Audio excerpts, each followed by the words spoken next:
भारत की धरती बुद्ध की धरती के नाम से दुनिया में पहचानी जाती है, जो समता, बंधुत्व और करुणा का प्रतीक के रूप में देखा जाता है। आज दुनिया ने जो ज्ञान प्राप्त किया है, यह ज्ञान भगवान बुद्ध के उस करुणा के बल पर, समता के वजह से और एक नैतिकता जिसको सदाचरण या धम्म कहते हैं, आज दुनिया के लोग धम्म की बात जो जान पाए हैं वो भारत से ही जान पाए। लेकिन ये बात को हम नहीं समझ पाते कि धम्म और धर्म क्या है। अभी वर्तमान में हम पूरे भारतवर्ष में रहते हैं तो धर्म का एक परिपाटी चल रहा है। धर्म एक अलग चीज है और धम्म एक अलग चीज है।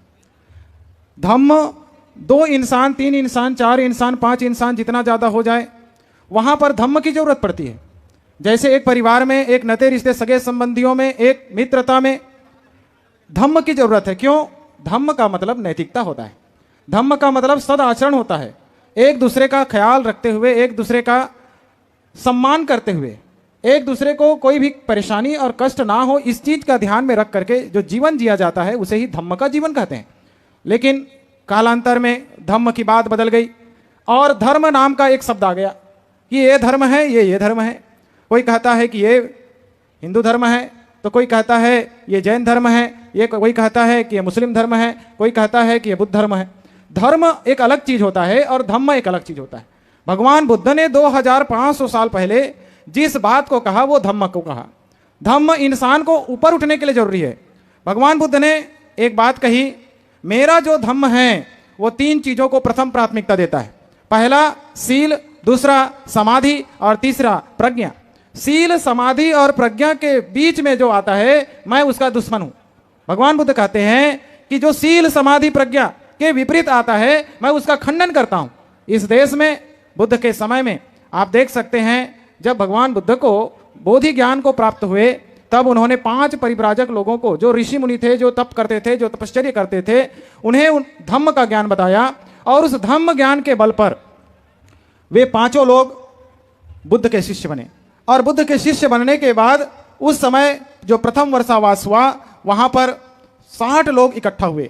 60 लोगों की धम्म दीक्षा, प्रवज्जा और उपसंपदा होने के बाद वहां 3 महीने तक उनका प्रशिक्षण हुआ।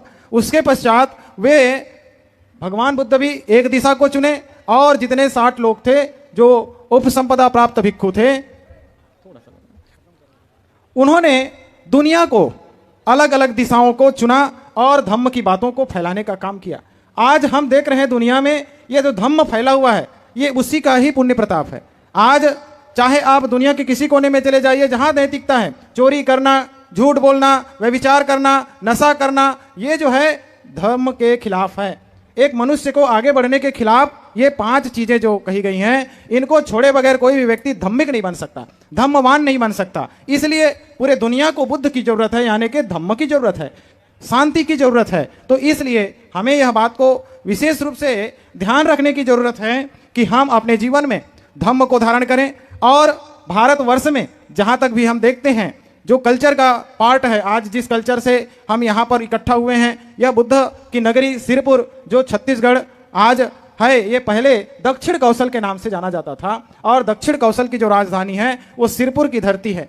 यहाँ पर पूरा बौद्ध केंद्र बिंदु है और इसका डेवलपमेंट चाहे शासन के माध्यम से हो, चाहे प्रशासन के माध्यम से हो, इसका बखूबी इसका ख्याल रखते हुए इस धरती को, छत्तीसगढ़ की भूमि को, जहां भी बुद्ध स्थल है उनकी सुरक्षा और उनका ख्याल होना चाहिए। तो इस तरह से एक धम्म का कार्य आगे बढ़े।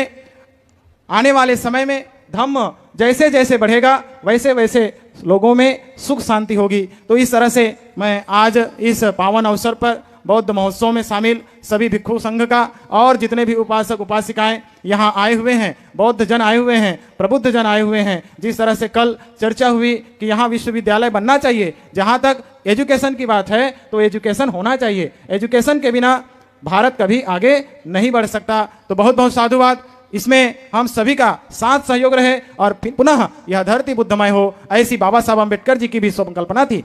तो बहुत बहुत साधुवाद। एक लाइन का करके मैं अपनी बात को यहीं पर विराम करूंगा।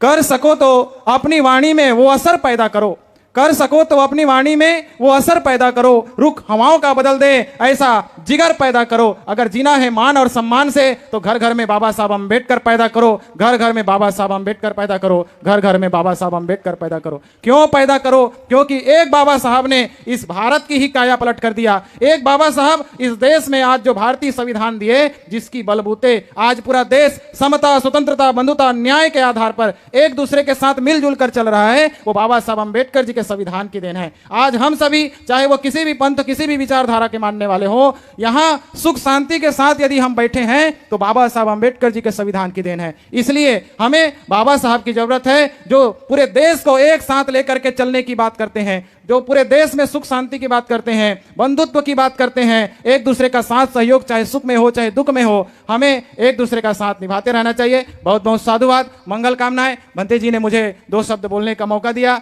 इसके लिए आभार। नमो बुद्धाय। जय भीम, जय भारत।